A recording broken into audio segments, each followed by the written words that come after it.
So the other day, we covered a story about the top human rights court in Europe banning life in prison without the possibility of parole because they say it's too harsh. Now, keep in mind, these places already banned the death penalty. So what we're looking at is no death penalty and no life in prison without the possibility of parole. So I knew I'd get some criticism from my stance on it, but in all seriousness, I didn't expect the level of disagreement that I got. So I'm going to double down. But not just double down, I also want to clarify, and hopefully I can change the minds of some smart people. So people misperceived what I was saying as if it was a full-throated defense of the entire criminal justice system in the US. But I'm not defending that. So for example, I'd legalize all drugs, I'd end 3 strike laws on top of other things. And I gladly admit that, yes, in the United States, we are too far on the end of the criminal justice spectrum where we do punishment and no rehabilitation. And usually when you debate criminal justice, people are either for punishment or rehabilitation. But I believe in a third way. I think that they're both right, and since there's different people and different crimes, the answer is both things. So sometimes you should do 100% rehabilitation and 0% punishment, and sometimes you should do 50-50 or a mix of the two, which is probably a majority of cases, and sometimes you should do all punishment and no rehabilitation because, yes, there are people who are beyond even the prospect of rehabilitation. So my only point in that discussion was that if you agree with the European Court, you're saying there is literally not a single crime that can possibly exist that merits not having the possibility of getting out of jail.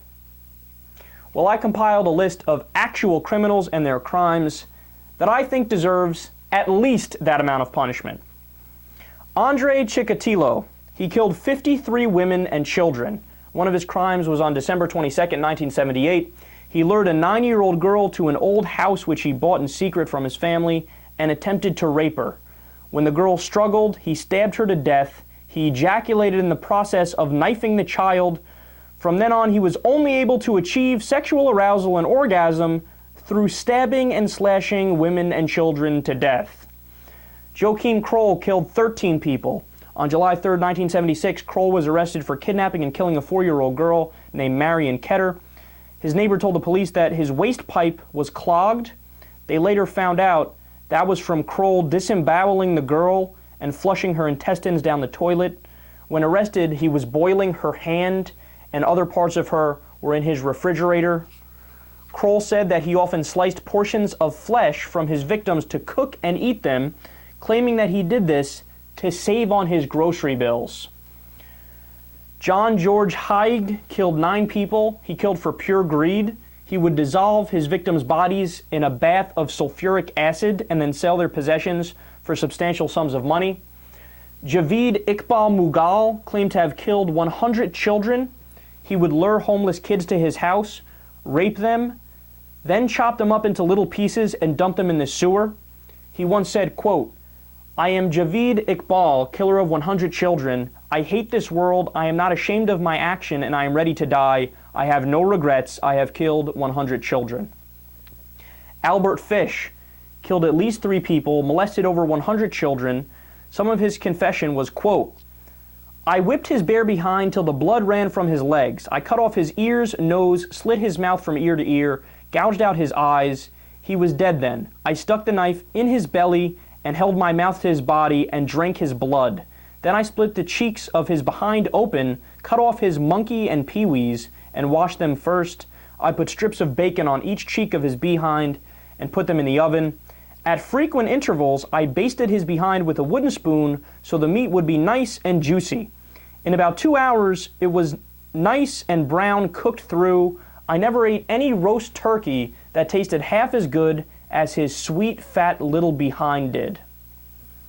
Now, everybody that disagrees with me on this thinks that these guys deserve the possibility of parole. My question is, do you really want to risk even one of them slipping through the cracks? So for example, if one of these guys is smart enough or smooth enough to treat his security guard nicely, or he does good behavior in jail and somehow finds a way to convince a panel of people that he's changed or that he converted to a religion or whatever, or he does good deeds while he's in prison. One of the comments on the YouTube video said, "Kyle, you don't get it. This is about human dignity." But no, I get it.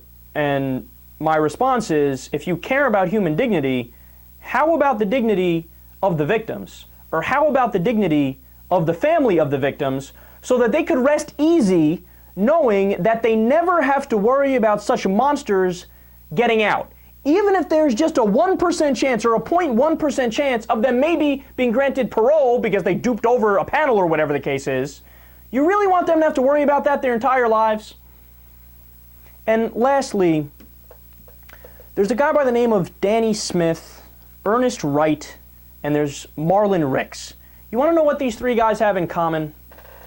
They were murderers who got parole and then murdered again. Now, I'm not saying you lock up everybody and throw away the key, or even every case that involves death, right?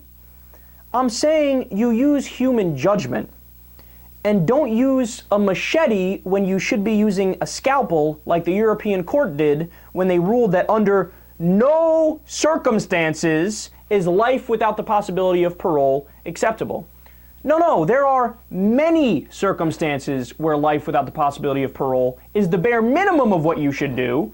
And for the record, for all of these particular crimes and many others which I omitted for time purposes, right?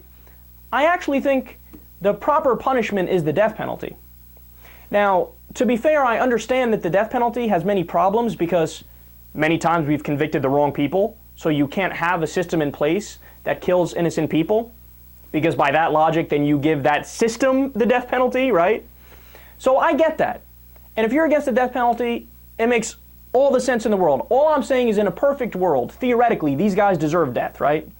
But at the very least, you should be able to acknowledge they deserve life in prison without the possibility of parole, because these guys are beyond any prospect of rehabilitation.